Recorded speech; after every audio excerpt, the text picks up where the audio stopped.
Ngày hôm qua tôi đi tôi đứng một mình, không một mối tình nào để tôi dắt dài.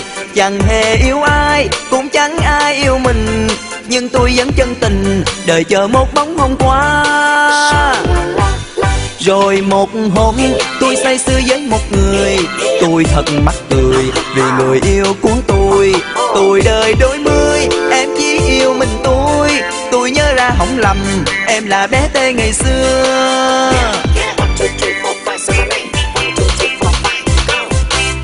Tê thích thương tôi, thường thường tới thăm tôi. Thấy Tê thương tôi thương Tê thật tình. Tim tôi thì thầm càng cầm trao Tê thôi. Thề từ trong tim thương Tê thiết tha. Tê thích thương tôi từ thời tuổi tây tây. Tuổi Tê tuổi thân, tuổi tôi thì tuổi thần. Thầm thoát tâm tình tuổi tôi thêm tốt tươi. Tròn tình tôi thương tôi thích Tê thôi. Thấy Tê tôi thành thơi.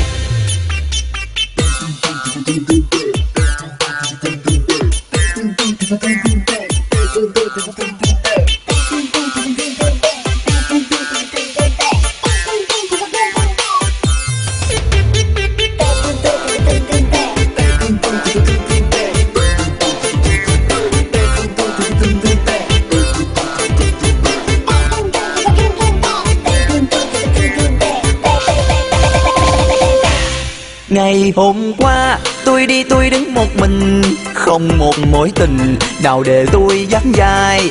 Chẳng hề yêu ai, cũng chẳng ai yêu mình, nhưng tôi vẫn chân tình đợi chờ một bóng hôm qua. Rồi một hôm tôi say sưa với một người, tôi thật mắc cười vì người yêu của tôi. Tôi đời đôi mươi, em chỉ yêu mình tôi. Tôi nhớ ra không lầm, em là bé Tê ngày xưa phải không?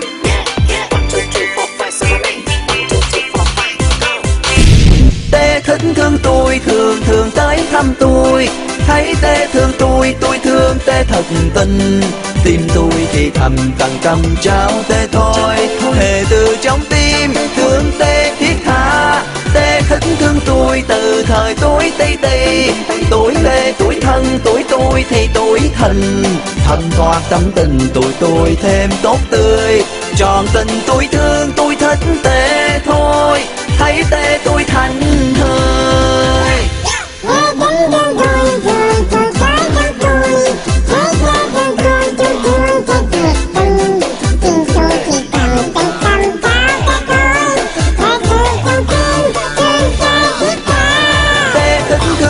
Từ thời tuổi tây tây.